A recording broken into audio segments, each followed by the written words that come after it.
सालों पहले की बात है। एक छोटे गांव में किसी व्यापारी ने बदकिस्मती से एक साहूकार से बहुत ज्यादा पैसे ले रखे थे। साहूकार, जो पुराना और चिड़चिड़ा था, वह अपने पैसों के बदले में व्यापारी से सौदा करना चाहता था। वो कहता था कि यदि उसकी शादी व्यापारी की खूबसूरत बेटी से हुई तो वह उसके द्वारा लिए पैसों को भूल जाएगा। व्यापारी के इस प्रस्ताव से व्यापारी और उसकी बेटी दोनों ही चिंतित थे। तभी व्यापारी ने कहा कि उसने एक खाली बैग में एक सफेद और एक काला कंकड़ रखा है। उस लड़की को बैग में से कोई भी एक कंकड़ निकालना था। यदि उसकी बेटी ने काला कंकड़ निकाला तो वह लड़की साहूकार की पत्नी बन जाएगी और उसकी पिता का कर्ज माफ कर दिया जाएगा, और यदि उस लड़की ने सफेद कंकड़ निकाला तो उस लड़की की साहूकार से शादी नहीं होगी और उसके पिता का कर्ज भी माफ कर दिया जाएगा। लेकिन यदि उस लड़की ने कंकड़ निकालने से मना किया तो उसके पिता को जेल जाना होगा। उस समय पिता और बेटी व्यापारी कंकड़ भरे रास्ते पर खड़े थे। जैसा कि साहूकार और उनके बीच सौदा हुआ था, साहूकार 2 कंकड़ उठाने के लिए नीचे झुका।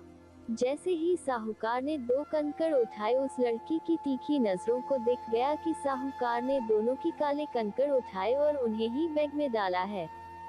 और ऐसा करने के बाद साहूकार ने उस लड़की को बैग में से कोई एक कंकड़ चुनने कहा। यदि उस लड़की की जगह आप होते तो उस समय क्या करते?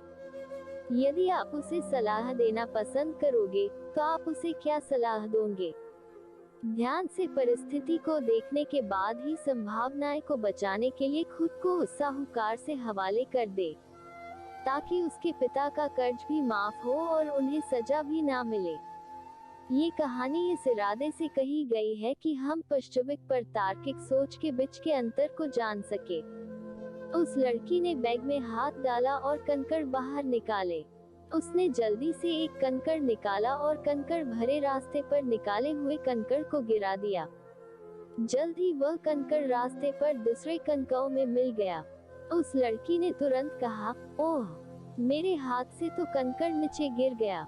लेकिन अभी भी कोई बात नहीं, हम अभी भी बैग में जो कंकड़ बचा हुआ है उससे पता कर सकते हैं कि मैंने कौन सा कंकड़ चुना था।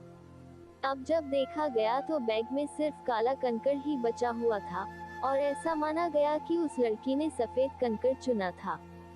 और तभी से साहूकार की भी धोखेबाजी करने की हिम्मत नहीं हुई, और लड़की ने अपने दिमाग से खुद को भी बचा लिया और अपने पिता को भी बचा लिया, और असंभव को भी संभव कर दिया।